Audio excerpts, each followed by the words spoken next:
Alamak. Oh, dah live. Okay, so maksud dia I'm going live here, so you guys akan appear. I try to conceal your identity juga. tapi ni, alright. Assalamualaikum warahmatullahi wabarakatuh.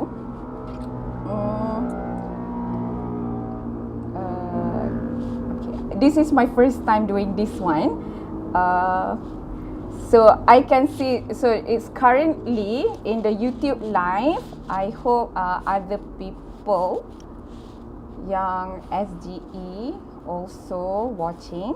And with me sekarang kita ada Form 4 batch Extrovian daripada Intergong. So soalan-soalan hari ni you can either jawab daripada comments ataupun, and kita akan tengok responses lah macam mana how the Form 4 Extrovian faham ke tak chapter 12 ni. Okay, so I think I'm currently on live now. I'm so sorry, this is my first time. So untuk siapa-siapa yang tak kenal lagi, okay, siapa-siapa yang tak kenal, my name is Nur Syaira. You can call me Teacher Aira, and I'm currently teaching biology at SBPI Gombak. So the back,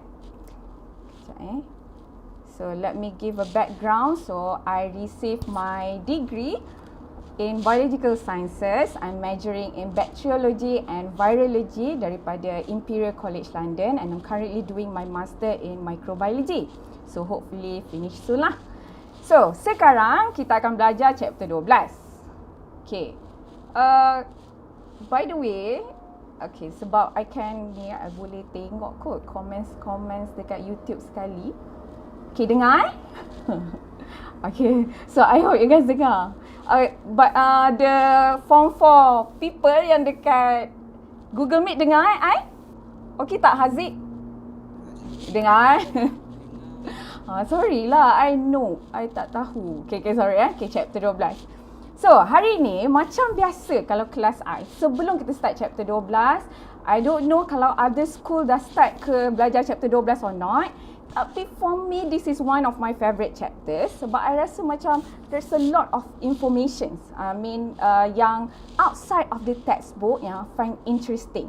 So you guys yang watching right now, mungkin one or two of you atau all of you akan jadi neuroscientist. Right? Neuroscientist. One of the things, job yang I really looking forward. Look up to lah. It's very pandai. So I hope habis session today, at least I can inspire you untuk jadi neuroscientist or neurobiologist. Okay, chapter 12 adalah coordination and response in humans. Sebelum kita start chapter 12 ni, kita kena recall dulu apa yang dah guys belajar sebelum ni. Alright, this is what we call as segmentation of information. Nanti bila you belajar pasal brain, you faham kenapa this is very important. Sebab kan, bio ni banyak sangat information, you rasa macam okay, macam penat sangat. So, this is one of the things you can do untuk senang nak faham. First, yang ni chapter 1 sampai chapter 7 is very basic.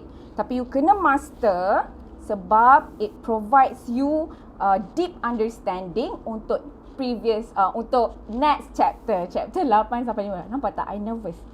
So, chapter 8 dengan chapter sampai chapter 11 ni, alright, is kind of related a bit lah, especially chapter 10 and chapter 11. So chapter 12, chapter 12 and chapter 13 yang related. So nanti setiap kali you study pasal chapter 13, always recall balik untuk chapter 12. So this, I hope I give you basic understanding lah untuk chapter 12 hari ni. So kita recall first Chapter 10 sebelum ni you belajar pasal transport system. You belajar macam mana kalau sel dekat hujung jari you ni nak dapat all the nutrients, it's from you punya blood vessel, right? Lepas tu macam mana nak pergi, you ada heart yang pump all this blood pergi kat all these cells. Okay? Then bila you dah belajar constituents dalam blood, right? You dah belajar dekat dalam blood you ada apa, dan you belajar pasal immunity, right? Immunity ni is how your body protect against pathogen. Untuk chapter 12, is how badan you connect all these informations. Ada dua cara. Sama ada you boleh guna endocrine system, which is kita masih gunakan blood vessel, ataupun it's very slow, right? Lambat. You bayangkan macam information tu dia kena travel through the blood, pergi kat jantung, barulah you boleh tu. So, despite that dia boleh cover the whole body, tapi it's very slow. So, badan kita nak sampaikan all this information, you cannot rely or solely on endocrine system. Jadi, kita ada satu lagi dinamakan nervous system. So, all these two lah, alright? All these two systems work together untuk coordination. Apa maksud coordination? Next, kita akan belajar nantilah. So, first kali, okay, soalannya, I bagi soalan bocor. Soalan memang suka bezakan, apa di belakang I tak nampak action. Kat sini action sebenarnya, tapi tak nampak. Alright, sebab I halang dia. Alright, contoh dia, apa beza antara dua sistem ni? Okay, nervous system is quick, laju. Endocrine system slow sebab dia guna blood vessel. So, nervous system guna apa? So, yang tu yang kita akan belajar hari ni. Alright? So, beza dia contohlah macam you guys ada girlfriend ke, boyfriend ke, tapi jangan bercinta waktu sekolah. Tak tahu. Okay, sebab I sekolah perempuan semua, so I tak bercinta waktu sekolah. So, anyway, so nervous system is like you sending a message to your friends guna text kan, laju. Sebab it's very laju. Tapi sampai tu je lah, it's very straightforward. Endocrine system, you tulis surat macam ke hadapan kekandaku yang berada di United States. Dia contoh lah. So, dia lambat sikit kan sebab dia guna surat. Tapi dia lama sikit efek dia. Itu yang first lah. Nervous system laju macam SMS. Endocrine system lambat sikit. Tapi efek dia lama sikit. Nervous system kita guna impulse. Endocrine system kita guna hormon. Ini just backstory dulu lah, teaser apa yang you akan belajar dekat chapter 12 hari ni. So, untuk chapter 12 hari ni, okay, apa yang kita akan belajar? Satu adalah definitions. Alright, first kali adalah definitions yang you akan belajar. Sekejap Okay, you akan belajar definitions. So, banyaklah definitions yang you akan belajar hari ni, tapi taklah banyak macam transport kan, immunity, antigen, passive immunity, active immunity. So, definition yang you akan belajar kat sini, a few je yang akan ditanya untuk chapter 12. Lepas you belajar definitions, you akan belajar nervous system. Apa yang dikaitkan dengan nervous system? Tadi you dah tahu pasal endocrine system. So, you akan belajar pasal nervous system ada dua komponen utama. Central nervous system dengan peripheral nervous system. Apakah itu yang dimaksudkan central nervous system? Apakah itu yang dimaksudkan peripheral nervous system? Kita akan belajar hari ini. Last kali, untuk hari ini kita akan belajar neurons and synapse. So, macam mana neurons connect to one another? Ni you ada neuron satu, you ada neuron satu lagi. Lepas tu macam mana dia nak sampaikan information ni? That one yang kita panggil synapse. So, hari ini juga you akan belajar kenapa ada orang macam guna nicotine patch. Kenapa ada orang boleh kena, apa tu nama dia, anxiety attack. Kenapa ada orang ada personality dia berbeza. So, hari ni you akan belajar more pasal tu. So, hari ni I rasa kita akan buat tak sempat ni nak sambung pasal action. So, belakang I ni sebenarnya words action. Action. So, action ada dua yang you akan belajar, voluntary dengan involuntary. Voluntary maksudnya you fikir action tu. Involuntary you tak fikir action tu. Tapi this one berbeza dengan reflex action. Reflex you tak fikir tapi dia tak involve otak. Alright? This one common misconception. Orang ingat kalau involuntary action semuanya tak guna otak. Tak ada. Sebab ada bahagian otak you yang buat involuntary action tapi masih menggunakan otak. So, hari ni you guys akan explore more. Dan dalam chapter 12 juga, you akan belajar pasal health issues. apa jadi dengan orang yang ada cerebral palsy ataupun multiple sclerosis ataupun dulu kan glamour sangat ALS bucket challenge tu. Itu nervous system juga. Lepas tu you belajar Parkinson, Alzheimer, semua tu pasal nervous system. So it's very interesting this chapter sebab mostly of the disease yang I cakap tu sampai sekarang kita tak jumpa cure lagi. Sebab neurons is a very complex things. So I hope lah among you yang watch ni ada satu yang macam interesting. Lepas tu nanti dia punya interview, saya berminat menjadi neuroscientist sebab saya melihat satu YouTube live oleh teacher Aira. Dapatlah juga nama sebab I rasa dia terlewat nak jadi neuroscientist. Okay, alright. Lepas tu endocrine system. Endocrine system ni kalau untuk kelas I akan ajar sekali dengan chapter 13. Sebab dia berkait rapat. So, chapter 13 dengan health issues berkaitan endocrine system. Apa akan jadi kalau growth hormone you lebih? You akan jadi gigantism. Apa jadi kalau growth hormone you sikit? You akan jadi dwarfism. Alright? So, interesting semua benda ni. But, in today's live, I rasalah kita akan habiskan this one, definitions, nervous system, which is panjang juga, dan akhir sekali neurons and synapse. Hopefully, kalau tak macam mungkin sampai brain je kot hari ni lah. Tak tahulah, kita tengoklah kat mana progress kita habis hari ni. Okay, so kita start with the first one, definitions. So kalau you buka buku teks you, the first thing dia kata kita ni sensitive. So soalan katanya lah, what does it mean by kita ni sensitive? Adakah kita senang terasa? Tidak. Sensitive maksudnya bila kita cakap human adalah sensitive punya organism, kita ada reseptor yang senang nak detect change in the environment. You tak cakap batu sensitif sebab you cakap lah batu tu, awak tak lawa lah awak ni lah. You ingat batu tu terasa ke apa? Sebab dia tak ada reseptor. Tapi kita ada reseptor ni. Tak semestinya hati je reseptor kita. So kita boleh nampak, kita boleh dengar. So the ability untuk detect changes ni, itu yang kita panggil kita ni sensitive.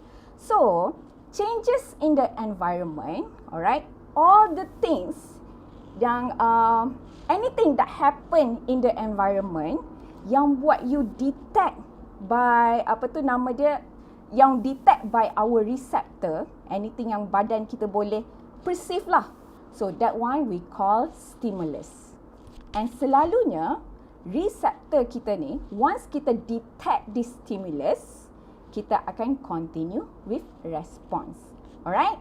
So apa yang continue dengan response ni, mean like the response yang you ambil depending on the stimulus is related to your brain function, integration center. Kat sini maksud integrasi. Kita terima stimulus ni sama ada you nak response macam mana.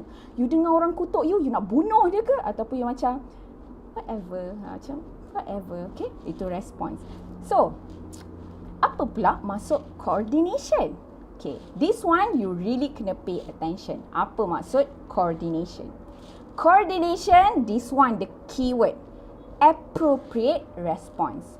Fine, you sensitive human, alright? Maksudnya you boleh detect all this stimulus, right? You ada banyak reseptor yang boleh detect all this stimulus. Tapi, adakah you a coordinated person ataupun tak? Kalau you coordinated person, maksudnya you boleh buat appropriate response. Contohnya, kalau orang lempang you, appropriate response you adalah sama ada you nangis ataupun you lempang dia balik. Kalau you macam, oh my god, geli. Faham tak? Itu bukan appropriate response. Maksudnya ada problem dengan coordination you. Dan kita manusia, kita sepatutnya coordinated lah. Lepas tu nanti you akan see more bahagian brain mana yang selalunya like control semua benda ni lah. Untuk pastikan you ada appropriate response. Alright? Tu kita masih lagi dekat definition sekarang ni. So, under definition juga, this is the common pathway. Silap, belah sini.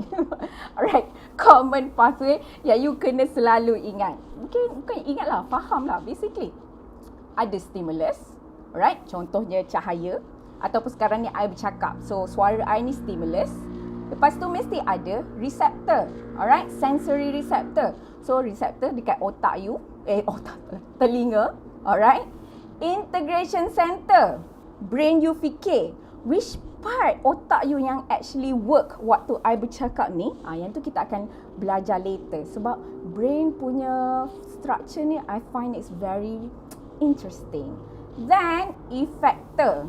Alright, effector ni how you react. Alright, effector ni macam including towards the the stimulus lah. Macam depending on the stimulus, waktu tu lah sama ada tangan you akan tulis nota, and this one what we call as response towards the stimulus. So this is the pathways. I rasa you dah belajar dah ni. Pathway is very easy, right? Stimulus detected by what? Integration center, effector neurons, lepas tu pergi as response. Okay. So first one is the stimulus. So, untuk chapter you, Allah, bila duduk sini macam tak nampak belakang ni. Alright? Stimulus ni changes in the environment yang kita boleh detect by our receptor. So, ada dua jenis. Satu external, satu internal. So, external ni is something that you can see. Dan you selalunya can control. Macam light, voice, anything dekat luar. Internal is inside your body. Alright? And usually these things it's regulated dalam badan you. Contohnya glucose level, carbon dioxide level. Sebab tu you can't really physically see, and it's inside your body. But it can also trigger the receptor in your body. So this one masih lagi kita panggil stimulus. Alright? Ada internal dengan external. So, dan all these stimulus akan detected by our receptor yang saya cakap tadi. So, ini sebenarnya kita ada banyak lagi receptor dalam badan you. Tapi dekat buku teks you belajar ni je. Alright? So, receptor ni, macam nak cakap pasal receptor ni, sekejap you ingat balik cakap pasal foto. Foto maksudnya light. So, dia akan detect light. Selain daripada ni, kalau dekat buku teks you guna apa nama dia? Post-it, macam tu. Jangan conteng ya buku teks. Ingat kawan-kawan perasaan muda. Alright? Ingat adik-adik yang lain yang nak guna buku teks you. So tulislah kat sini guna post note tu, organ. So organ. So kalau photoreceptor yang detect light, organ dia eye. Sebab kenapa I suruh you tulis ni, make sure tulis organ ni. Sebab kalau you nak jawab soalan essay ataupun structure, pathway untuk jawab, you kena cakap stimulus is light, alright, detected by photoreceptor in eyes. Alright, kena ada ayat tu kalau soalan essay. Nanti kita try jawab soalan essay.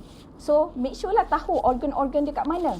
Thermoreceptor. Alright, thermo. Ingat tak I cerita pasal thermophilic bacteria. Thermophilic bacteria yang kita ambil enzim daripada thermophilic bacteria. Thermo maksud dia suhu.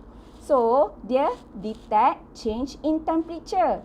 Siapa yang detect badan you? Skin, right? Sebab kalau kena bakar skin you macam panas. Alright? So, chemoreceptor bla bla bla. Macam ni lah. Boleh tengok masing-masing lah receptor dia.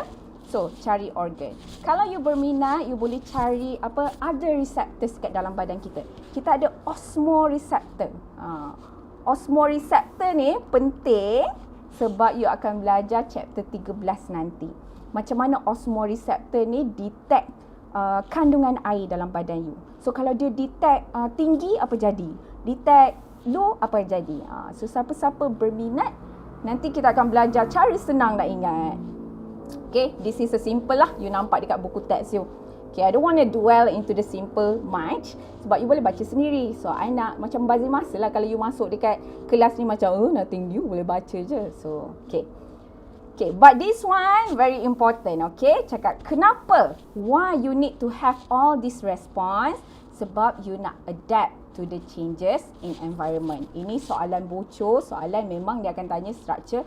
Why is it vital for human to have this response? Sebab you nak adapt to the changes in environment. Organism yang ada respons yang bagus, organism tu lah yang akan hidup. Alright, yang ni you belajar natural selection. Form 5 belajar ni natural selection. Contohnya kalau macam jiraf, semua leher pendek dulu, sekali pokok dah tinggi, lepas tu jiraf yang ada respons yang apa tu nama dia, ni dah mutation. Sorry, dah panjang dah. Tak nak cerita pasal ni, nanti korang macam mengarut sangat. Okay, what is the meaning of response? So response is how organism react to stimulus. React to stimulus. Oh my god, I rasa dekat my YouTube live dia macam ni sikit, macam blur sikit. It's fine. Okay, which sensory organ has the mechanoreceptor? Fun fact, kebanyakan bakteria ada this mechanoreceptor, kita panggil mechanosensor. So bakteria tu tahu bila masa dia dapat attach to macam skin kita ke apa, baru dia activate dia punya damaging system, sebab dia pun ada mechanosensor. Mechano ni kalau you tengok, alright, mechanosensor it's touch and pressure. So organ dia skin, alright, bila you rasa ni mechanoreceptor. Okay, in your opinion, why is coordination crucial to humans? Again, nampak tak soalan ni? Kenapa kita perlu ada appropriate response? Remember, maksud coordination adalah appropriate response to a stimulus. Why it's crucial? Sebab you nak adapt to the changes in environment. Itu je. Adapt to the changes in environment. Okay, you feel a mosquito bite. Okay, which one? Apakah pathway yang terlibat? So, mosquito bite, okay, kalau you nampak dekat sini, okay, mosquito bite dia detected by mechanoreceptor. So, my question is kenapa bukan nociceptor? Nociceptor kan pain. Kenapa mechanosensor? Kenapa mechanoreceptor? Touch and pressure. Sebab mosquito mana ada gigi. Jadi bila tak ada gigi dia, bila dia gigit kita tu bukannya sakit, dia just macam you rasa pressure yang buat you gatal. So the pathway detected, stimuli dia walaupun dah panggil bite, tapi basically it's just guna its apa nama dia? I lupa nama mulut dia tu apa? Protrude entah whatever. So mechanoreceptor yang detect, sensory neuron and motor neuron yang kita akan belajar today. Otak you fikir macam gatal ke apa, so barulah hand you yang akan tepis. Alright, effector. So this response is what? Appropriate yang brain you decide towards the stimuli. So basically, kalau soalan pun tanya it's pasal definition, tak ni pun dia just tanya what does it mean by response, what does it mean by coordination. So kalau cakap coordination, appropriate response. So dapat sini, which of the following is an internal stimulus? Ini adalah soalan trial. Trial, tak ingat Penang ke apa? Alright, soalan trial. So dia tanya which is an internal response. So kita tengok jawapan budak-budak Intergom. So I launch sekarang. So you guys boleh tengok dekat sini. Okay. So now dia dah macam dah ramai yang vote. So dia ikut siapa ramai yang vote lah. So yes, betul. Jawapan dia kan, light intensity ni semua external stimulus. Temperature external, you can control like physically. Sound you can control physically, but blood sugar level is internal, you can't see. So jawapan dia bola. See, easy je, senang je. Baru yang senang. Okay, so now kita I'm ending the poll here. Right. Okay, I'm using multiple screens. Jadi, I punya ni selalu hilang. I punya cursor selalu hilang. So, kita dah habis belajar pasal definitions. Easy, right? So, hari ni you akan belajar nervous system. So, this one lah yang interesting part pasal here. Alright? Pasal this chapter. So, kalau you tahu, this one is the cone snail. Kalau you nampak kat sini cone snail. So cone snail ni, scuba diver very takut dengan cone snail ni sebab you bayangkan it's just a snail. Tapi it can cause so much harm. So basically what do you see here? Fish ni, snail ni, it's called apa nama, Geographus cornus, something tu lah nama dia, nama scientific dia. Dia akan injekkan harpoon tau, macam ni, tajam macam tu. So dia akan inject dekat badan ikan macam ni. So dia paralyze the neuron system of the fish. Jadi fish tu dia tak boleh gerak, dia macam merebor sahaja. So bukan setakat fish, diver pun boleh kena benda yang sama. Alright, you punya scuba diver. So very menakutkan jugalah. So basically you akan paralyzed. You cannot move. Okay, what interesting pasal ni, kalau you study, sebenarnya, alright, apa yang damage the neuron system ni, sebenarnya adalah insulin sebenarnya. Dan you belajar kan pasal insulin ni adalah hormon yang kita keluarkan kalau glucose level dekat badan kita is so high. Alright, baru kita keluarkan insulin untuk turunkan glucose level. So this snail actually they shoot this glucose.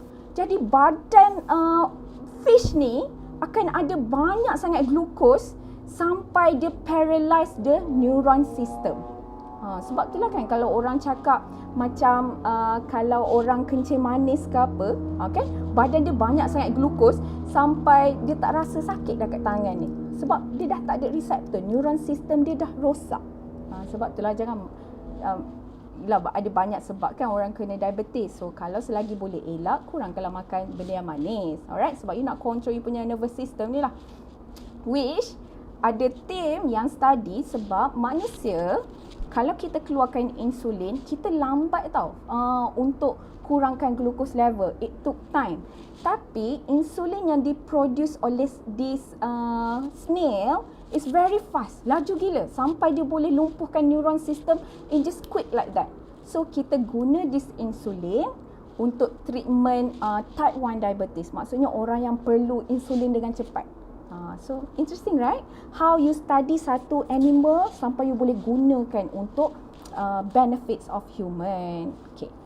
Alright. So nervous system terbahagi kepada dua. Satu central nervous system ataupun dekat buku dia tulis CNS, central nervous system. Satu lagi peripheral nervous system, PNS. Central nervous system, peripheral nervous system.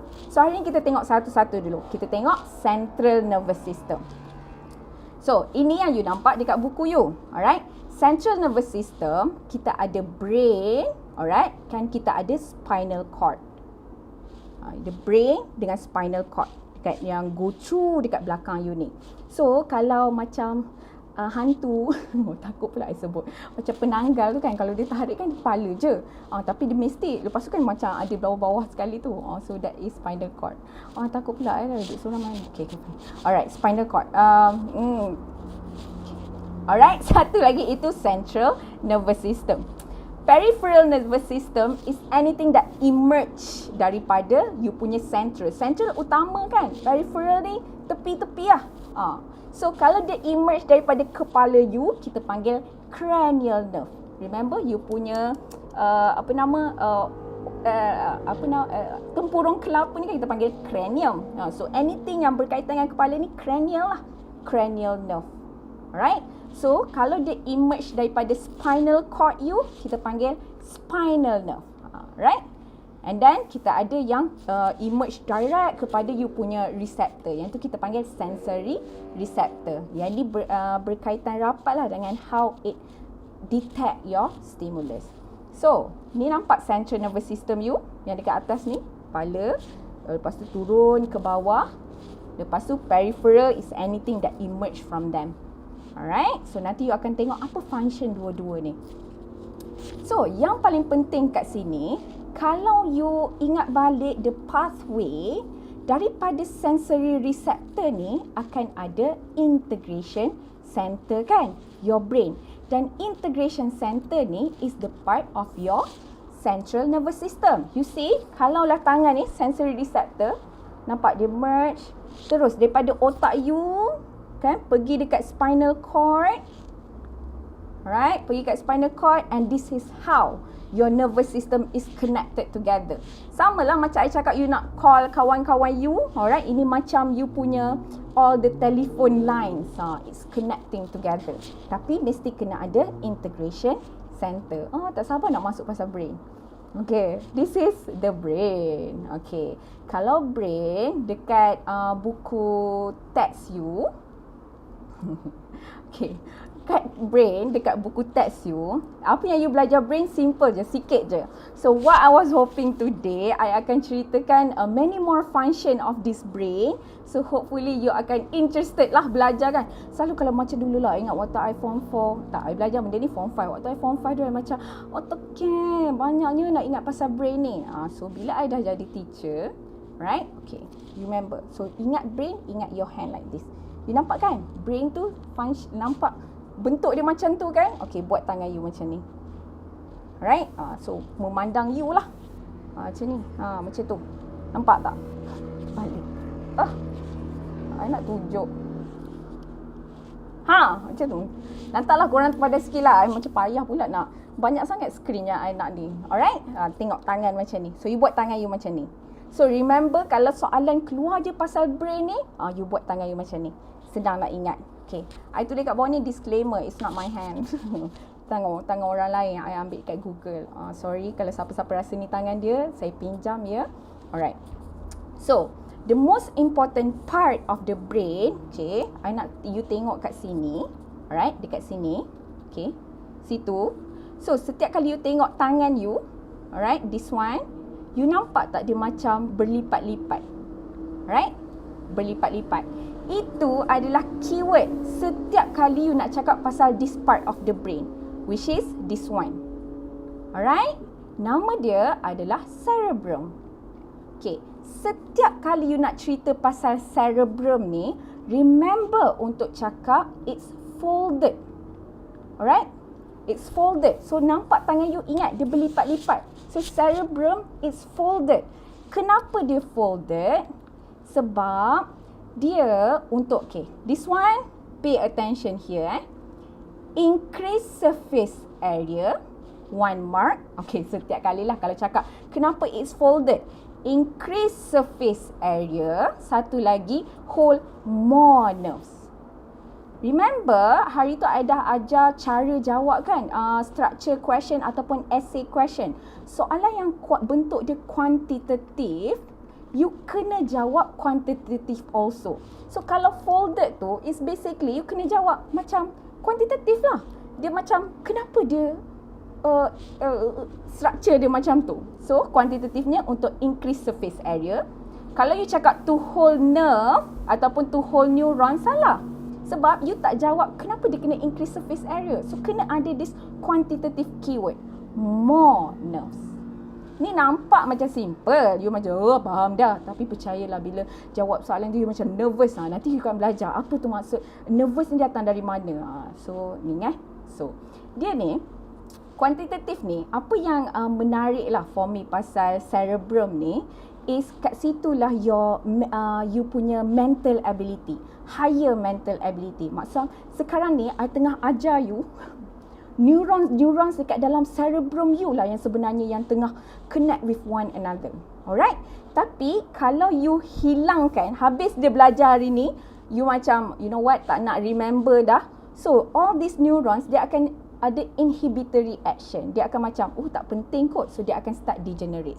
Tapi, kalau penting, dia akan start buat more synapses yang accommodate lagi banyak. Lepas tu macam, tak boleh lah, nanti penuh cerebrum you. Tidak ya.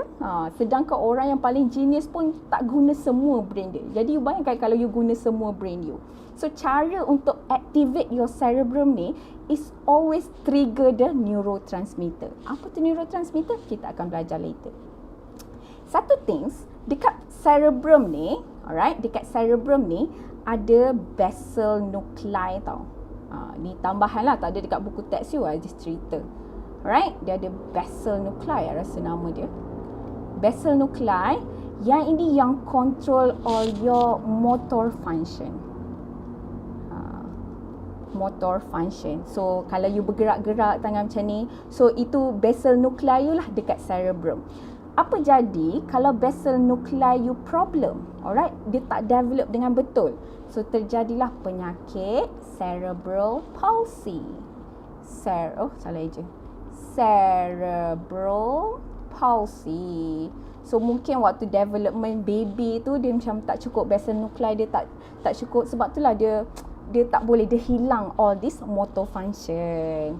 Alright, tu cerebrum. So ingat cerebrum, remember tangan you, remember this folded region. Tu the keyword you have to remember. Alright, so tangan you macam ni tadi. Alright, cerebrum.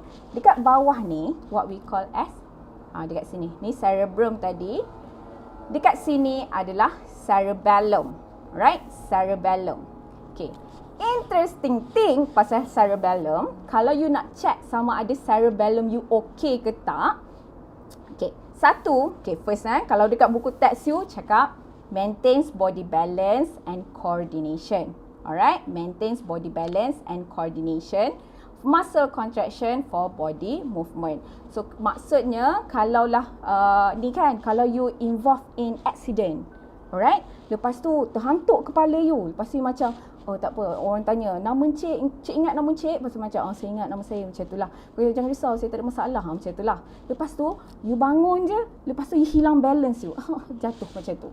Jadi bila balance macam tu, you kena beritahu doktor, saya macam bila saya bangun tu saya macam tak boleh nak balance badan saya. So maksudnya kita akan buat MRI, ada problem dengan bahagian cerebellum you. Okay. Satu, selalunya kita check baby lah sama ada cerebellum you okay ke tak kalau you punya hand-eye movement. Alright, hand-eye movement you. So you tengok kan tangan macam ni. Alright, so contoh kalau you sakit-sakit kepala, lepas tu you pergi kat doktor, doktor akan check lah macam ni. So kalau benda ni bergerak, doktor cakap okay, ikut pen saya. So you gerak macam ni, mata you gerak, lepas tu berhenti kat sini tapi mata you still gerak. Faham tak? Cakap ikut kat sini, you ikut mata you tapi pen berhenti kat sini tapi mata you bergerak lagi. So maksudnya ada problem dengan cerebellum you. Satu lagi, cerebellum ni can do coordination of muscle contraction. Jadi all the joints ni, length joints you, daripada hujung tangan kat sini kan joints, kat sini joints. Alright, semua tu information ni cerebellum yang simpan. Jadi your movement ni, alright, contohnya kalau apa nama dia, air, you letak. Oh ni sekolah I dapat daripada Sekolah Menengah Sains Selangor. Okay. Alright. So contohnya you gerak nak capai cawan kan? Nak capai cawan dekat depan you. So otak you sebenarnya dah tahu kat mana joints you. So senang you nak capai dekat situ. Kalau problem dengan orang yang ada problem dengan cerebellum, dia erratic movement dia. Maksudnya dia kan, dia nak capai dia terlepas macam ni. Macam tu. Ataupun singkat macam tu. Dia tak dapat. Otak dia ni tak dapat nak kira berapa muscle dia yang perlu. Faham tak? Joints dia berapa distance yang perlu. Which I find this interesting lah. I tak tahulah korang rasa menarik ke tak. I rasa menarik. Okay. Okay. Cerebrum. You belajar cerebrum. You belajar cerebellum. Sekarang dekat bawah ni.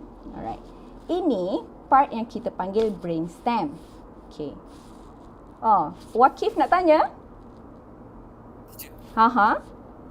Cerebellum athlete lain ke daripada manusia biasa?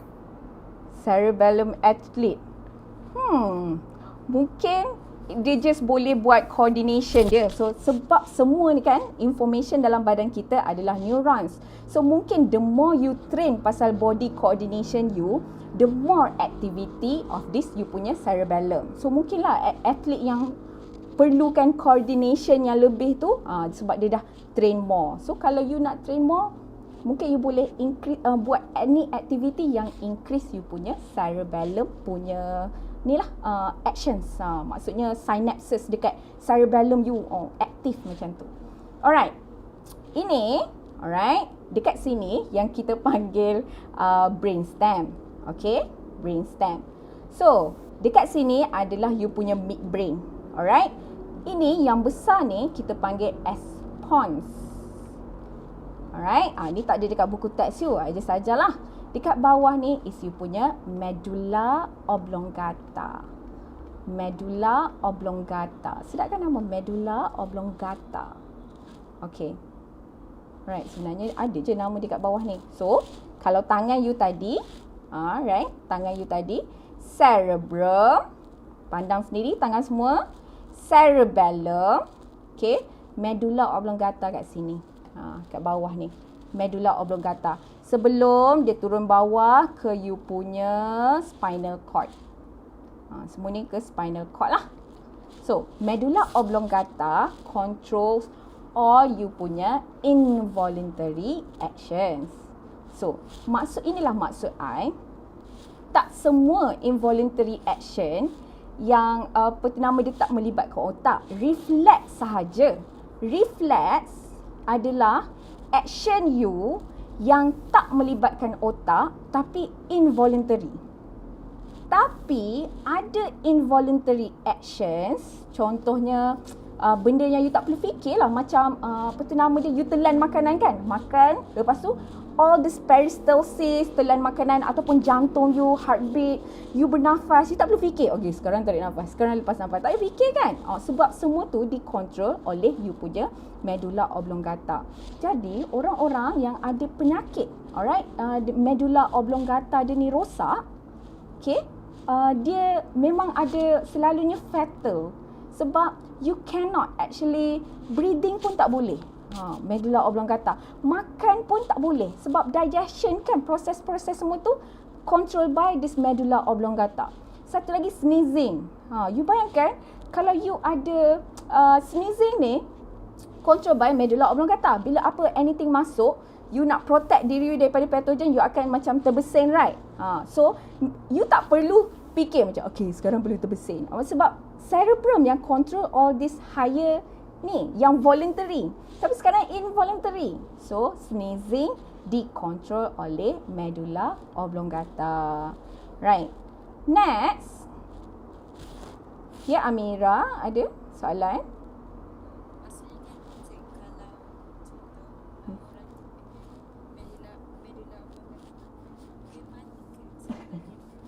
Okay.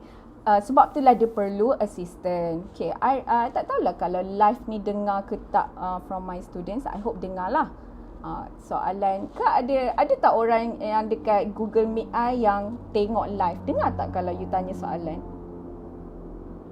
Tak dengar. Oh, tak dengar. Okay. Tak dengar. Okay, terima kasih.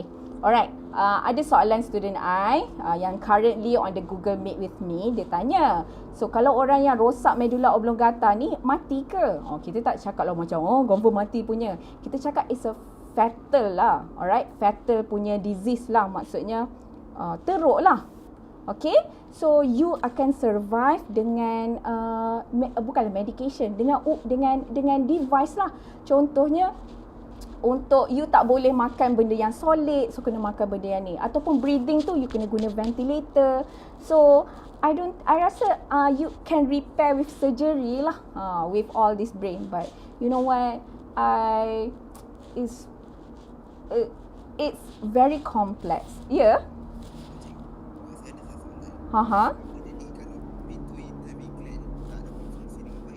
Okay. Untuk pituitary gland, kita tengok kat sini sabar dulu Okay, terima kasih atas soalan tersebut. I rasa kalau live tak dengar kot. Okay, my student tanya apa jadi kalau pituitary gland rosak. So, tak apa, pituitary gland kita akan belajar hari ni. Alright. So, ni tadi you dah belajar cerebrum dekat sini. You belajar cerebellum, tangan you tengok dekat sini. Sekejap, sorry So, you belajar medulla oblongata. Right, involuntary action. Lagi satu, you belajar ni dekat sini, selalunya I suruh my student lukis kat sini. Itu adalah pituitary gland.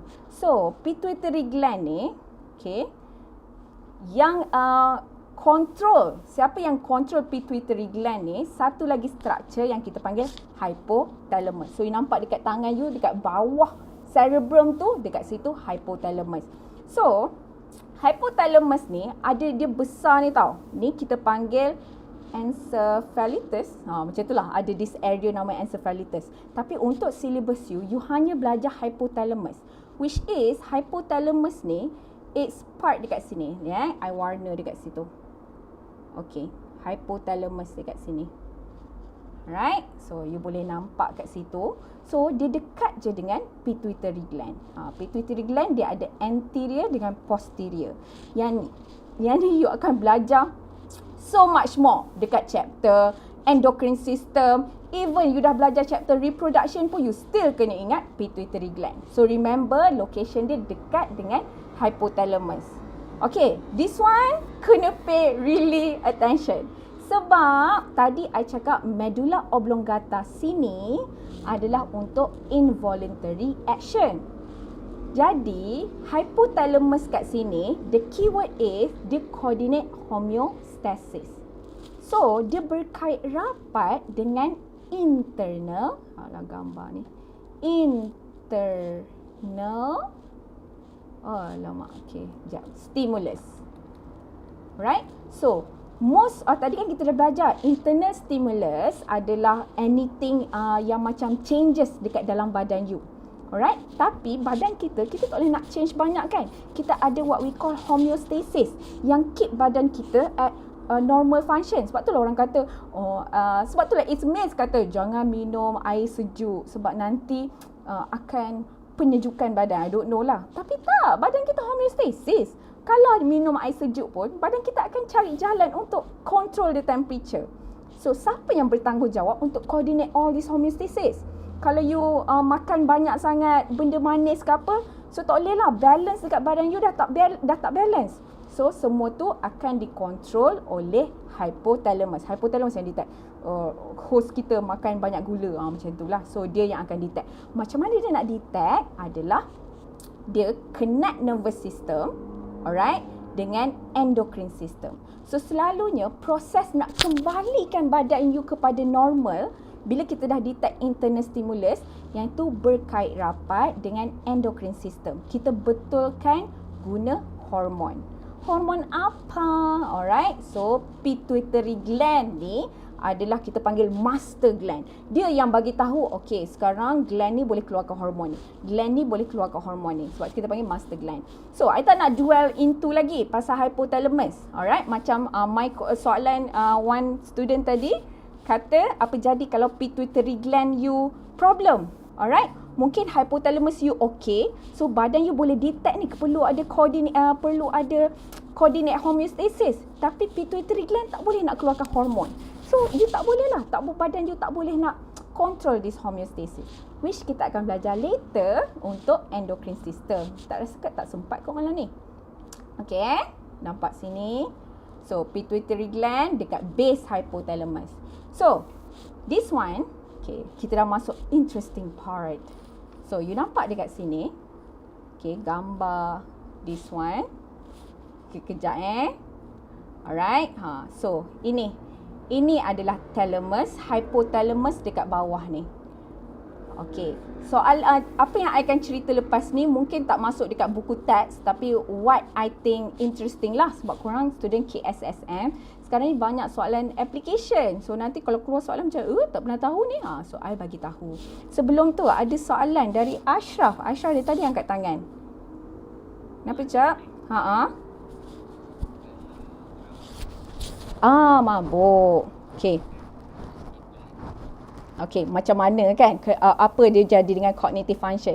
Yang tu kita akan belajar later nanti. Untuk masalah pasal ni lah. Kalau you ambil drugs, apa jadi? Kalau you ambil mabuk, apa jadi? So, dia berkaitan dengan you punya integration center. So, nervous system you ada problem dekat bahagian otak. Lepas ni kita belajar. InsyaAllah sempat. Okay. Dekat sini, so this is the picture of your brain lah. So inilah yang orang cakap ada left hemisphere, right hemisphere. So nampak bawah ni, cerebellum, medulla oblongata, semua tu lah. So ni dekat otak you. Dilindungi oleh cranium. Alright, cranium ni untuk sekolah mungkin dah belajar lah pasal apa nama dia, bone semua kan. Skull you punya, skull. So, hari ni kita akan belajar lebih sikit pasal brain. So, ni saya cakap understanding brain and beyond. So, this one, you ingat tak I cakap tadi pasal hypothalamus? Kan? Hypothalamus dekat bawah ni. Hypothalamus dekat bawah ni. Right, nampak gambar tu? Kejap.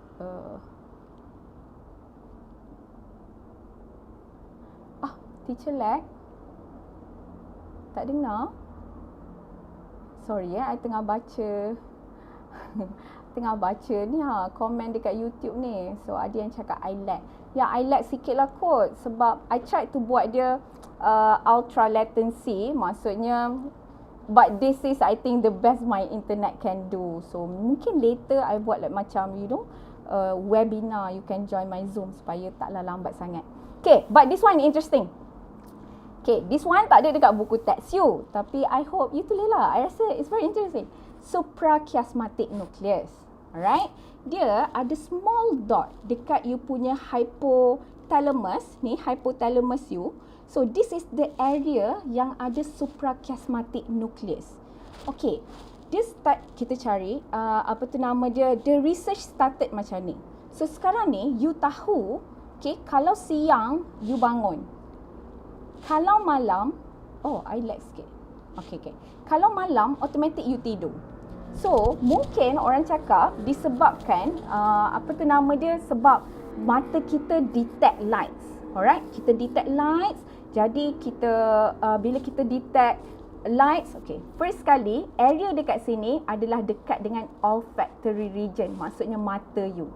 Bila mata you detect cahaya, automatic badan you akan reduce melatonin. Melatonin is apa yang buat kita nak tidur. So melatonin. Alright? So melatonin kita paling tinggi pukul 2 hingga pukul 3 pagi. Sebab suprachiasmatic nucleus kita ni yang detect. Alright, cahaya. So, bila dah siang, kita akan reduce melatonin. Sebab tu you akan bangun dan you segar. Sebab tu orang cakap, studilah waktu pagi. Sebab melatonin you low dan you sepatutnya lebih alert. Kan? Ini what I find interesting adalah, kita punya melatonin akan jadi slightly high, kan? Dia punya ni waktu pukul 2 PM to 3 PM, petang. Sebab itulah kelas I yang petang, lag sikit. Alright. So, sebab itulah kelas yang petang tu korang macam, ngantuk je. Sebab tu macam kelas petang tak berapa efisien. Sebab dia macam 2 AM dengan 3 AM. Sebab tu dinasihatkan you tidur sekejap waktu lepas Zohor kan. Apa nama dia? Sebab nak refresh balik otak you. Nak lowkan balik melatonin level ni. Alright? Satu. Okay, but that's not the point. Okay. Suprachiasmatic nucleus ni dia yang detect. Tapi apa the scientist find interesting is my school dulu, my university dulu, kita memang ada university yang buat sleep study. So let's say sekarang ni you tahu malam ataupun siang sebab you nampak kat luar. Jadi kalau you duduk dekat dalam kawasan yang gelap tau, dalam bilik yang gelap, you tak tahu malam atau siang, sebenarnya you akan bangun dan tidur waktu yang sama. Faham tak? Orang lain kat luar tu siang, sebab ini yang kita panggil circadian rhythm. Circadian rhythm. Circadian rhythm ni bukan ada pada kita je, ada pada pokok juga. So yang ni yang kita panggil biological clock. Ada orang pukul 4 pagi je, automatic dia terbangun. Tapi, how? Autocare. Sebelum ni kita tahu mata nampak cahaya, jadi suprachiasmatic nucleus proses kurangkan melatonin yang buat you terjaga. Tapi bila you tak nampak cahaya, macam mana you tahu? Faham tak? So, ini bila kita study I suka guna nama kita sebab macam-macam aja yang study. Taklah, I baca lah orang study. So, ada protein, nama dia period protein. Dia just akan duduk dalam satu waktu je. So, bila dah habis waktu dia akan duduk rasa 12 jam. Macam itulah. So, bila dia hilang, waktu itulah you akan rasa mengantuk. So, waktu 2017, orang yang study pasal period protein ni, right? Okay, relax sikit. Sorry, alright. The person, the scientist yang study pasal period protein ni dapat Nobel Prize dia. Which is, I hope lah korang-korang yang ada menonton sekarang ni ada yang boleh jadi scientist yang study. Okay, itu satu. Interesting, right? Pasal suprachiasmatic nucleus berkaitan dengan you punya hypothalamus. Satu part. Okay. Tak ada dekat buku teks, but I hope it's spark an interest somewhere. Okay. Satu lagi, amygdala. Alright. Amygdala ni, dia berada di bawah cerebrum. One, I think yang interesting pasal amygdala ni adalah dia control you punya emotional memory. Maksud dia, dan amygdala ni, dia detach away daripada you punya reasoning tau. Sebab, memory seseorang mungkin berbeza. Kiranya, contohnya, you nampak, kereta terbakar. Alright, korang, na'udzubillah lah macam tu, nampak kereta terbakar. Bila kita recall balik, okay, lepas 5 minit kejadian tu, polis tanyalah, apa yang awak nampak? Saya nampak kereta terbakar, bla bla bla macam ni. Lepas tu tanya kawan you, saya pun nampak kereta terbakar. Tanya you, lepas tu dia tanyalah apa yang jadi, you cakap nampak lori, blablabla macam tu. Alright, itu kita panggil memory. Tapi yang simpan emotional memory bukan bahagian memory cerebrum yang sama. Alright, dia emotional memory ni is very complex, dia disimpan oleh amygdala. So waktu tu mungkin you ingat you macam very nervous, very takut nampak tu. So 1 tahun lepas kejadian tu, I tanya you lagi, you ingat tak apa yang berlaku pada hari Khamis 22 Januari? Contoh macam tu lah kan. Lepas tu you cakap, kereta tu terbalik, bla bla bla bla macam tu. Memory you mungkin akan lain. Alright? Sebab you tak boleh nak ingat the exact things. Tapi kalau I suruh you recall balik apa yang you rasa, you boleh fikir balik. Alright?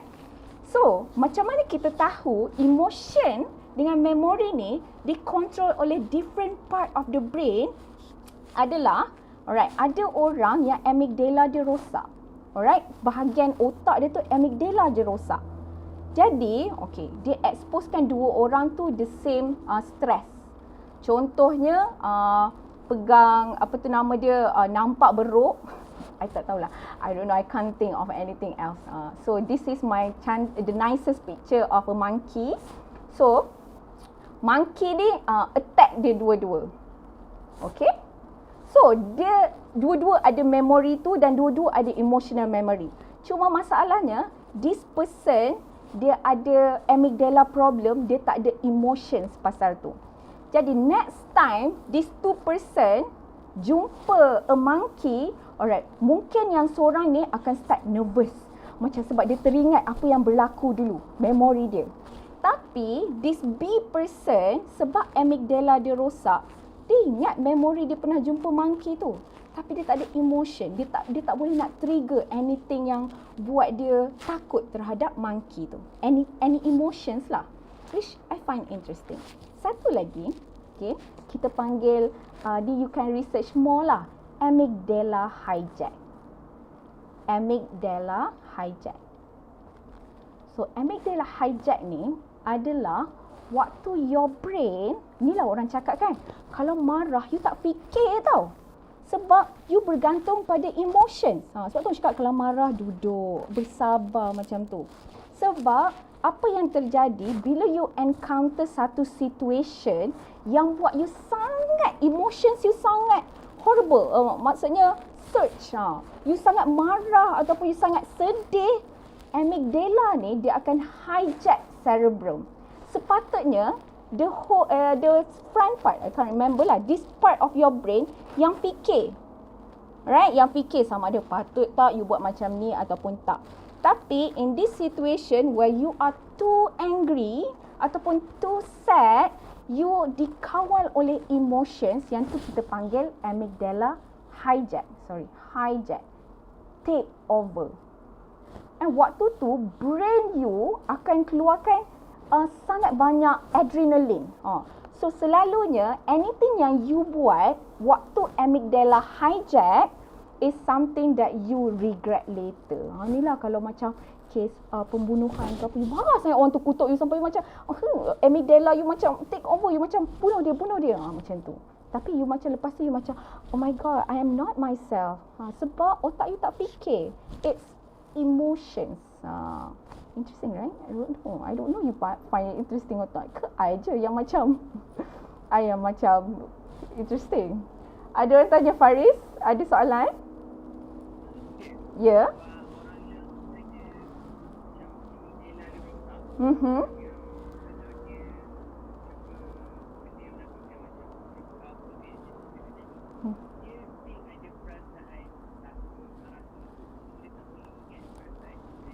Ya, betul.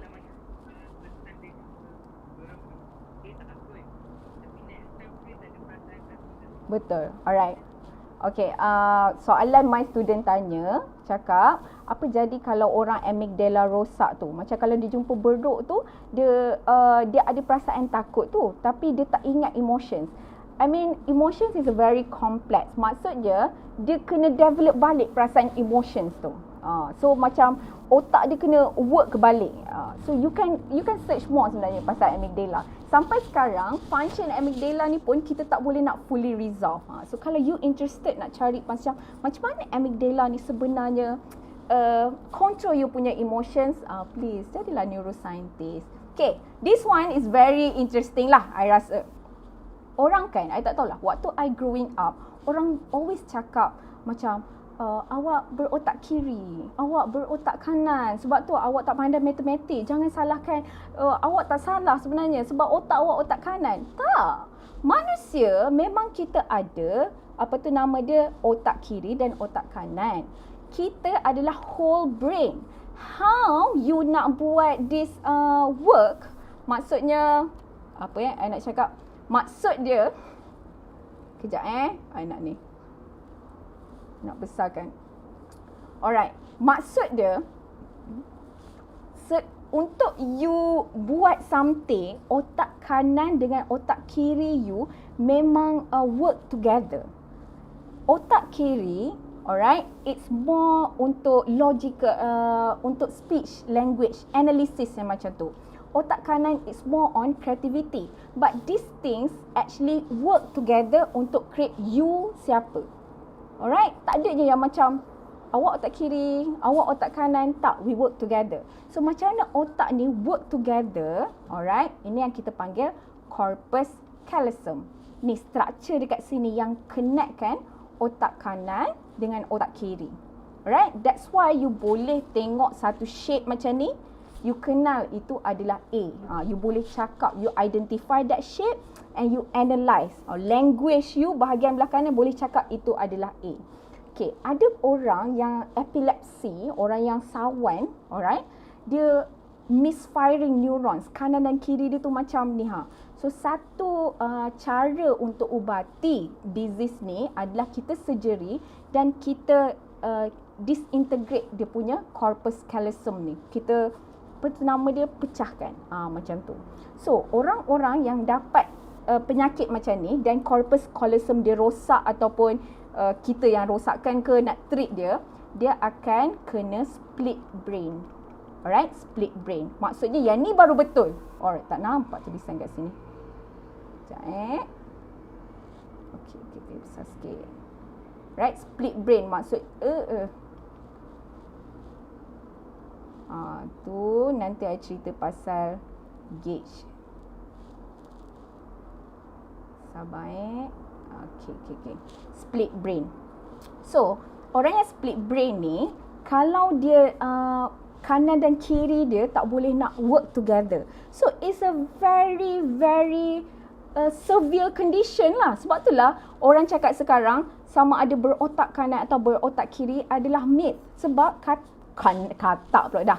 Kanan dan kiri kena work together untuk you define who you are. Cuma mungkin kalau you macam lebih suka art, lebih suka tu, it's your preference in how you punya cerebrum define each other. Tak ada je maksudnya otak kanan you sahaja yang berfungsi. Tidak. Okay, satu lagi I find interesting. Okay, last ni last Yang ni lepas ni I confirm kita dah masuk dah balik syllabus kita. waktu awal-awal, okay, macam mana kita study pasal neurobiology, pasal the study of otak is Phineas Gage case. Alright.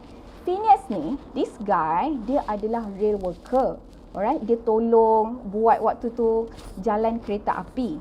So, satu cara dia tu nak buat satu, apa tu nama dia, bukan satu cara lah. Dia kena temperkan ni macam metal rod ni yang dia pegang ni. Right? Dia kena masukkan dekat sand. Macam tu lah. Lepas tu ada eksplosif bawah tu, cik. I tak tahu. I honestly tak tahu how they work. Tapi from what I read is, bila dia tengah masukkan benda tu, so dia pandang kawan dia dan macam nak bercakap or something. Lepas tu benda tu dia terkena charge dekat bawah yang buat dia meletup. So bila meletup, kena dekat bahagian mulut dia. Macam mungkin dia tengah macam tu. So nampak kena dekat bahagian cheek ni, keluar dekat bahagian mata dia. You nampak dekat bahagian mata ni, and keluar dekat bahagian apa tu nama dia, tengkorak dekat situ. Macam tu. Tapi waktu tu bila dah kena, orang nampaklah berdarah macam ni. Tapi dia boleh bangun dan tak ada masalah. Alright, dia boleh berjalan macam biasa. So, bawalah dia pergi jumpa doktor. Pergi jumpa doktor kat klinik. Dia siap boleh cakap lagi kat doktor tu, cakap macam, oh, here's some business for you. Dia cakap, the javelin tu, bukan javelin lah, metal rod tu go through kepala dia macam tu.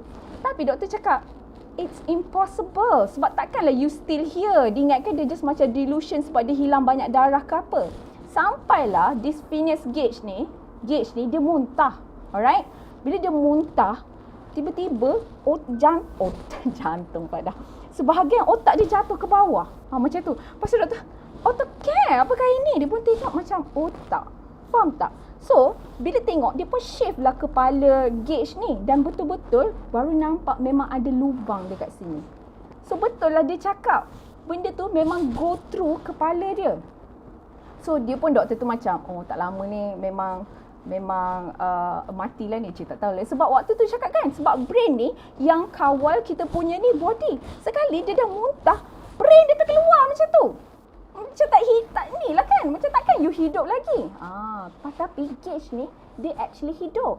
Masalah dia, personality dia je yang change. Dia jadi lebih garang, lepas dia macam tak ada emotions. Start daripada kes ni lah yang kita tahu sebenarnya personality kita defined by the frontal lobe, bahagian depan ni. Bahagian depan you punya brain.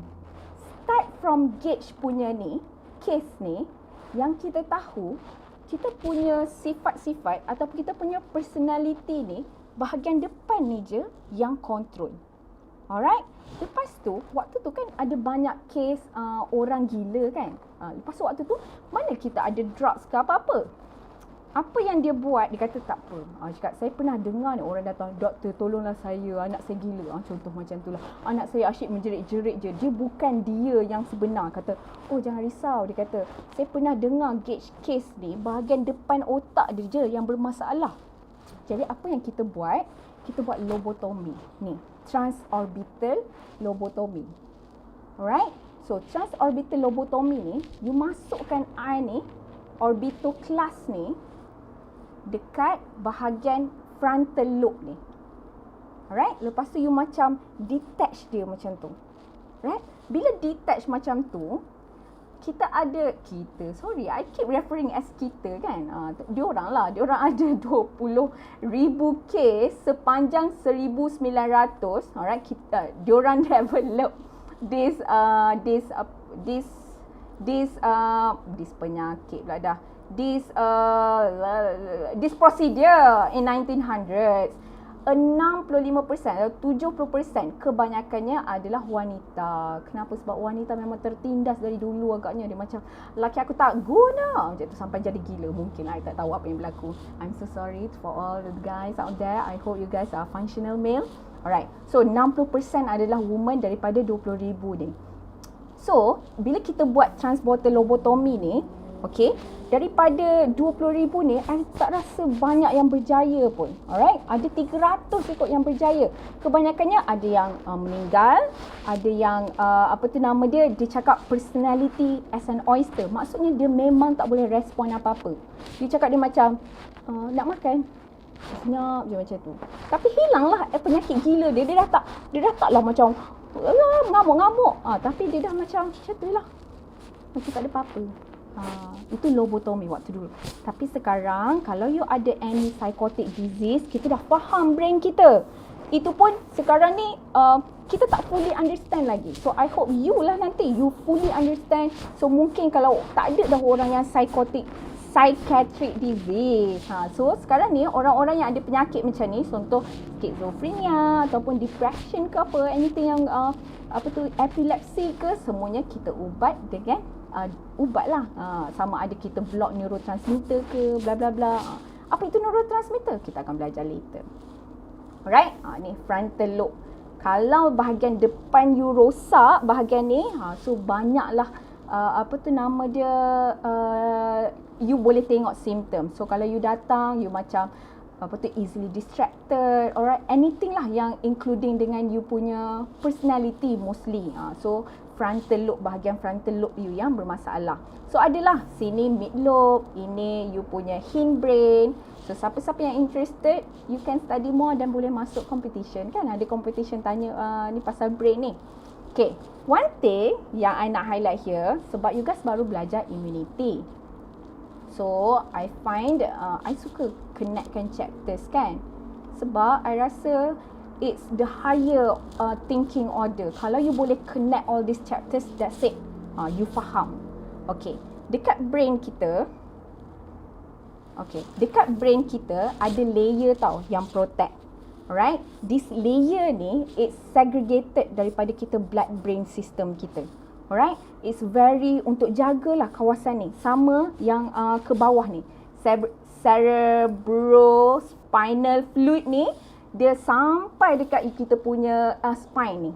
Alright, ada fluid yang macam constantly bath kita punya brain dengan spinal cord dengan nutrients. Alright, apa akan jadi kalau pathogen? Remember pathogen. Kalau you ingat, I ajar hari tu dekat chapter 11, apa maksud pathogen is anything. Ini keyword. Foreign particles that can cause disease. Itu yang paling penting sekali, pathogen. Alright. So, pathogen ni boleh masuk dekat dalam badan kita. Tak kisahlah, ada banyak cara. Dia pass through the second barrier. Sama ada you infection, nose infection atau nasal infection, boleh dia masuk dekat bahagian otak. Okay, apa yang jadi? Yang inilah boleh terjadinya meningitis. You ingat anything yang hujung dia tis ni, alright, anything yang end with tis ni, selalunya adalah infection. So, ada beberapa bakteria, ada virus, ada fungi yang boleh masuk dekat dalam layer dekat otak you ni. Lepas tu dia akan buat it inflame sebab dia feed on your neurons. Neurons you kan banyak lipids. Jadi dia suka. So bila benda tu bengkak, yang ni yang kita panggil as meningitis. And meningitis ni selalunya is life threatening. You kena cepat-cepat pergi jumpa. Dia ada few symptoms lah. You kena pergi jumpa doktor. Doktor cakap macam you ada meningitis. Sepatutnya sekarang ni ada vaksin lah. Tapi vaksin ni bukan untuk meningitis. Vaksin tu untuk certain bakteria. Ada beberapa bakteria yang boleh cause meningitis. Alright? Kalau soalan tu tinggi sikit, dia akan relatekan. This is how dia akan relate chapter 11 dengan chapter 12. Alright? Akan tanya pasal brain function dengan immunity. Okay. So, ni kita try buat soalan banyak sikit Okay. An accident victim injured his head and had. By the way, soalan yang I tunjuk kat sini adalah semuanya soalan trial. So, kita selalunya soalan trial lah kan yang ni. Had difficulties in breathing. Alright, remember, tengok balik. Kalau gambar macam ni, ingat balik you punya brain you tadi kan, macam ni. So, which part A, B, C or D was injured? Okay, kita tanya kan. Okay, dah I dah buat launching kat sini, you boleh tengok how my student jawab. Cepat, A, B, C or D? Bagaimana? Okay. Sebab dia nampak tau, dia nampak kawan dia jawab apa. Okay. Okay, ada yang silap, tak ada masalah, memang belajar, tak ada salah pun kalau you tersilap. Alright, I lagi suka kalau silap, you senang nak ingat. So, A, B, C or D. So, jawapan rata-rata, ada yang jawab D, ada yang jawab B. Okay, so kita tengok balik So, kita tengok soalan ni balik. Alright, so ada juga yang jawab C. Okay, I end the poll sekejap. Okay, A, B, C or D. Remember, breathing, tadi I cakap yang control involuntary action adalah medulla oblongata. Contohnya breathing, you tak perlu ingat. Contohnya digestion, you tak perlu fikir macam mana nak telan, bla bla bla, semua medulla oblongata. A ni adalah cerebrum, so salah. C ni adalah cerebrum, alright? The belakang part of your cerebrum, alright? D adalah you punya cerebellum. Cerebellum control body coordination. So bukan, jawapannya adalah medulla oblongata dekat sini. Right? Remember tangan you, medulla oblongata. Right, tengok kat sini pula. A man had an accident. The accident caused injury to the brain and affect his reading ability. Alright, reading ability. Which part of the brain is affected? Alright, reading ability. So, soalan I launch now. Okay, boleh tengok.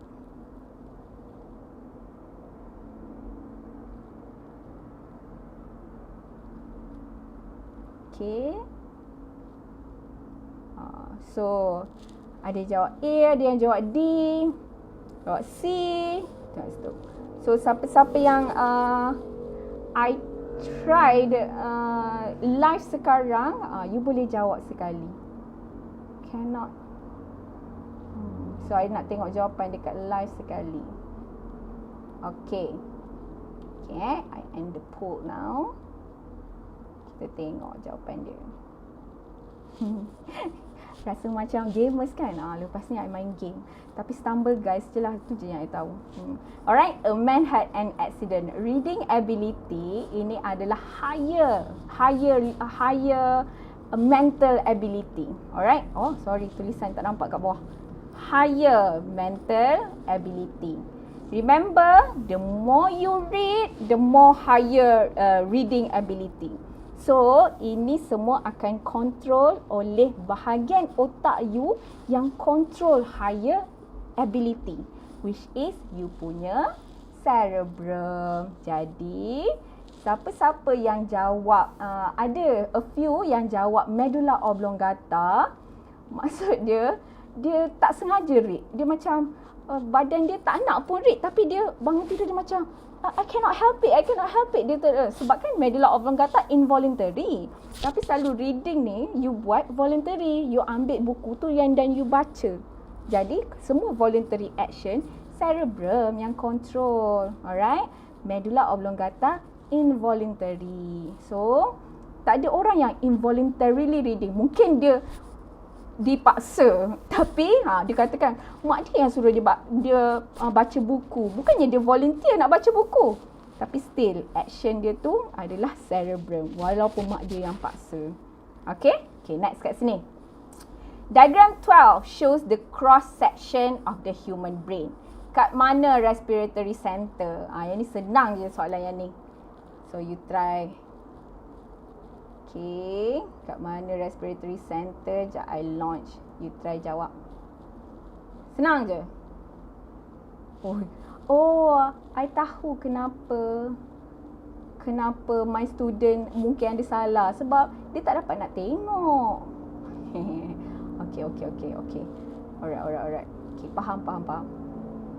Dia macam, dia tak dapat nak tengok yang ni tadi. Jadi dia teka je. Okay. So tak apa, kita tengok sama-sama So I tunjuk tengok kat sini, I launch kat situ, so I tak tunjuk lah.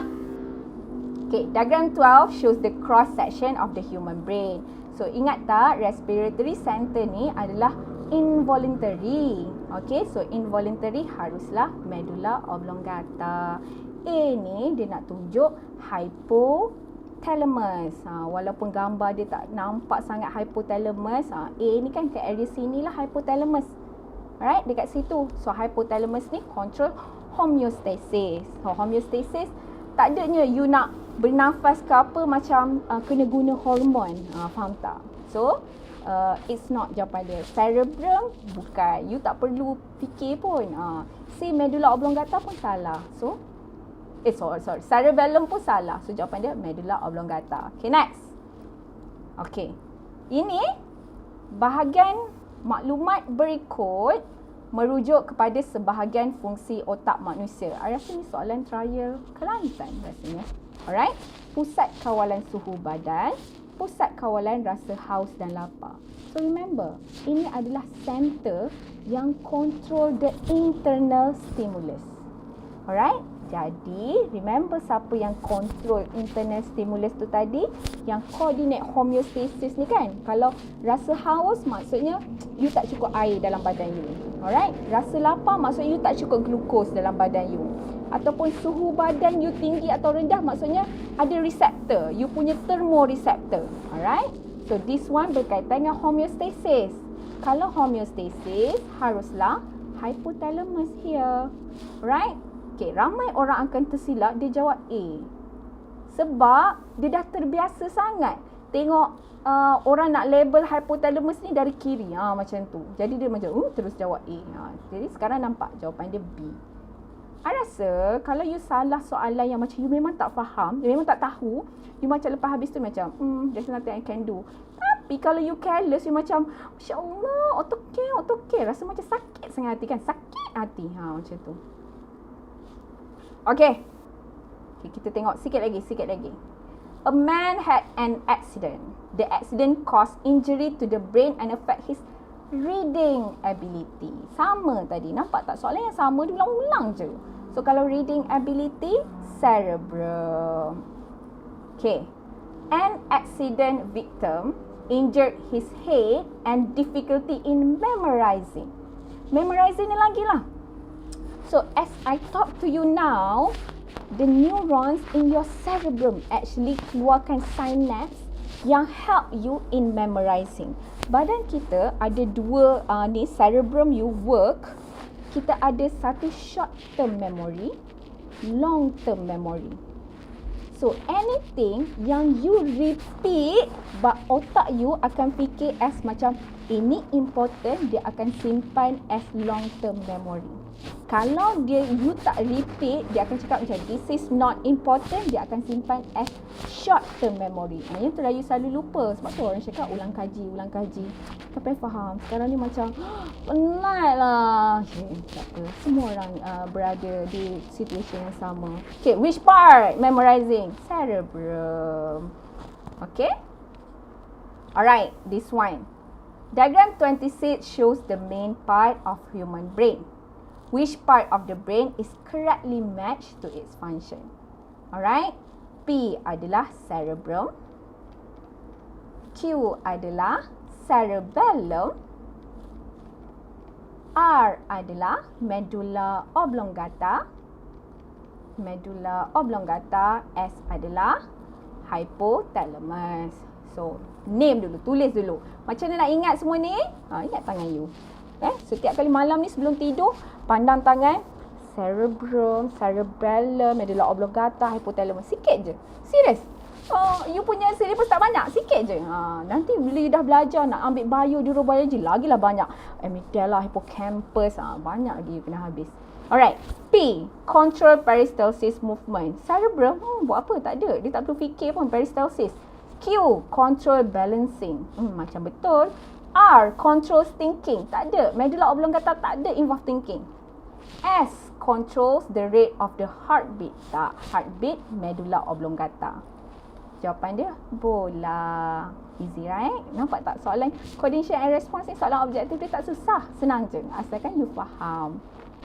So, Dekat sini, okay, ni last Okay, I ingatkan boleh masuk neurons tapi tak, sebenarnya sikit je.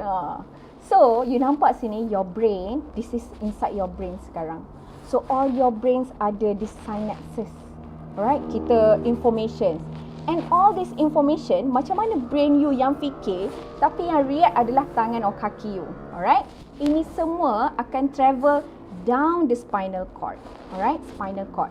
Jadi spinal cord ni macam very important. You nampak tak spinal cord kat sini?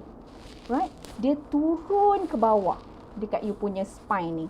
Jadi, it's very important, right? Sebab itulah, right, ni nampak ni, spinal cord kat sini. All daripada brain turun ke bawah. That's why, ni nampak daripada brain go through all over the body. That's why, sebab spinal cord ni very important, kita kena protect. Kita diprotect oleh tulang belakang kita, vertebrae. Alright, tulang belakang. So, you nampak tak kat sini, this picture, okay, tunjuk.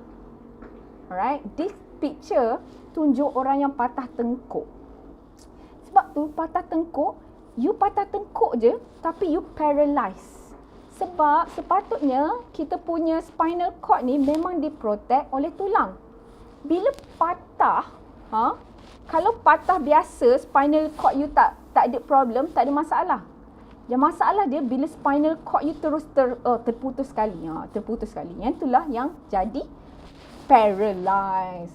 So ada problem dengan spine je, you boleh paralyzed. Dan paralyzed ni ada macam-macam. Depends on the berapa teruk spinal cord you punya problem. Kalau sikit je, mungkin you boleh gerak lagi tangan, kaki. Tapi kalau whole teruk, alright, kalau terputus teruk, memang ni lah. You macam tak boleh. You tahu tak orang yang ni? Sorry, termasuk. Orang yang problem spinal ni, yang dia duduk dekat kerusi roda, alright, duduk kat kerusi roda, dia memang tangan tak boleh gerak, kaki tak boleh gerak, yang boleh gerak kepala ni je. Alright, kepala ni je. Lepas tu, how sekarang ni orang tu dia nak gerakkan dia punya kerusi roda. Faham tak? Kan you nampak tak kerusi roda yang macam, yang efficient macam tu, dia boleh bergerak. Tapi jari dia tak boleh gerak. Tapi macam mana kalau, bukannya kita boleh gerak macam semua, macam apa tu nama dia? Macam kereta control ke apa? Yang X-Men. Tak, X-Men Professor Charles tu, tangan dia boleh gerak kan? Kaki je tak boleh gerak. Siapa lah? Stephen Hawking, muka pun tak boleh gerak juga. Korang tengok sendirilah cerita Me Before You. Cerita tu. Korang tengok cerita Me Before You tu, lelaki tu memang dia tak boleh nak gerak langsung. Dia macam ni je. So, apa yang dia boleh gerak, macam mana dia kawal dia punya kerusi roda adalah device dia letak dekat dalam pipi dia. So, lidah dia yang macam gerak kan. Sebab bahagian tu je yang boleh gerak. Alright? Ataupun macam mata dia ke. So nanti korang ambil lah biomedical engineering. Biomedical. I suka ni. I suka macam influence student I mengambil ni.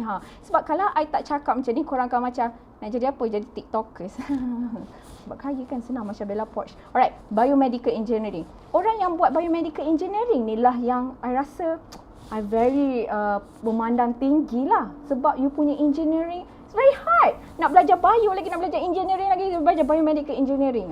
So sekarang ni, that's the current, current technology. So kalau you dah jadi engineer berjaya nanti, mungkin you boleh guna benda lain, guna wifi yang neurons you connect terus terhadap wifi. Macam manalah tahu kan? Alright, so spinal cord.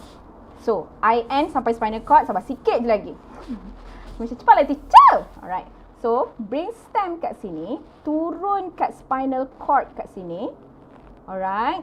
So, gambar spinal cord yang you nampak dekat buku teks you. Okay. Sebab kita dah zoom in dekat sini. Sekejap, I tunjuk zoom in kat sini. Memang, kadang-kadang memang you kena ada visualization macam ni. Sebab kalau tak, nampak tak? Sebab chapter 13 nanti, 13 ke 14? Macam tu, you akan belajar pasal ni, badan kita punya locomotion and support. You akan belajar pasal tulang. So, you akan belajar semua vertebrae kat sini. Alright, tulang belakang you. Tapi lepas tu waktu tu you macam tengok, sebab spinal cord you kecil ke besar? Sebenarnya kecil je dekat sini. So gambar yang you tengok dekat buku teks you, kita dah zoom in. Alamak. Alright. Kita dah zoom in. So relatively ini you punya spinal cord. Okay, ini you punya spinal cord. Okay, yang kita protect dekat dalam kawasan ni kan, you dah belajar tulang kan, ni thoracic kan. You belajar ni thoracic ke lumbar. So macam you belajar tulang ni nanti. So bila you belajar tulang, you akan nampak kawasan kosong dekat sini. So kawasan kosong tu adalah tempat kat mana spinal cord you lalu. Sebab kita nak protect kan, spinal cord is very precious. One spinal cord rosak, one tulang you patah, spinal cord rosak, that's it. Itulah sekarang ni tak ada treatment lagi. One spinal you rosak, that's it. Paling close pun kita letak electrodes kat situ. Tapi sampai sekarang masih belum ada treatment. Kalau spinal cord you rosak, apa yang you boleh buat? Itu je. So you, mana tahu you boleh cari cure dia nanti. You lah. Jadilah saintis yang berjaya sekarang. Alright. So ini yang you akan nampak. So I akan end dekat this picture. Alright. So dorsal ni maksud dia ke belakang. So dorsal dekat sini sebab kita tak masuk lagi type of neuron. Jadi you tak tahu lagi ni apa, ni apa tak tahu lagi. Tapi so nanti bila dah belajar neurons, kita akan tengok balik. Cuma dekat sini I nak tunjuk spinal cord ada dua bahagian. Satu grey matter, alright, satu grey matter yang warna dia macam ni. Satu lagi white matter. Sebenarnya bila dah lama you tak nampak, you akan nampak grey matter dengan white matter ni kalau you instantly, kalau you potong orang tu terus tengok. Tapi bila lama-lama dah tak nampak beza dah sebenarnya. Kenapa dia grey matter? Warna dia grey kat sini sebab dalam ni banyak cell body. Right? Cell body dia macam nukleus dekat sini. Okay? Kenapa dia white matter? Kenapa kita panggil dia white matter? Alright, white matter, warna putih. Alamak, warna putih sebab dia axon. Alright, dia panjang ni. Kalau you nampak ni gambar ni, I label kat sini dia panjang. Jadi bila dia axon, dia panjang macam tu, dia akan di cover oleh myelin sheath. Yang ni rasanya kalau untuk orang-orang yang dah belajar baguslah. Untuk macam student I yang tak belajar lagi, dia macam apakah ini? Macam tu. Mungkinlah sebenarnya korang tahu je kan. Myelin sheath. Right? Myelin sheath ni yang protect axon. Right? Warna dia warna putih. Jadi sebab itulah bila dekat kawasan ni banyak axon, you akan nampak dia as warna putih. White matter. Kalau myelin sheath you rosak, yang ni kita ada penyakit sclerosis, multiple sclerosis. Yang ni you akan belajar later. Interesting kalau you dah belajar pasal, nanti I nak cerita pasal sarin gas, acetylcholinesterase, dopamine, opioid pandemic. Panjang lagi. Tapi hari ni kelas kita sampai pukul 10 je lah. Tak larat dah. Alright, so hopefully lah nanti siapa-siapa, acah-acah glamour je. Siapa-siapa yang mengikuti I punya YouTube, I akan upload my class yang I ajar pasal apa tu nama dia, all this ni lah, tambahan lagi lah, panjang-panjang ni lagi nanti I akan upload. But thank you so much everyone. Okay, thank you so much everyone yang ada dekat dalam my live sekarang. So I hope korang tulislah review. Cik nak tulis review kat mana? Okay, I don't know, like and subscribe. I tak tahu orang selalu YouTubers cakap macam mana. But thank you so much for your time. I just akan end the stream here. Okay, so be safe, jaga diri. Hopefully tak lama lagi, I don't know sekolah akan buka bila. So but be safe, okay? The virus is still new, so we don't know what are the effects. Okay, jap. For intercom student, tunggu kejap. I end the stream on my live first. Okay. Oh, jap. Not yet. Sekejap Alright. Okay. Assalamualaikum.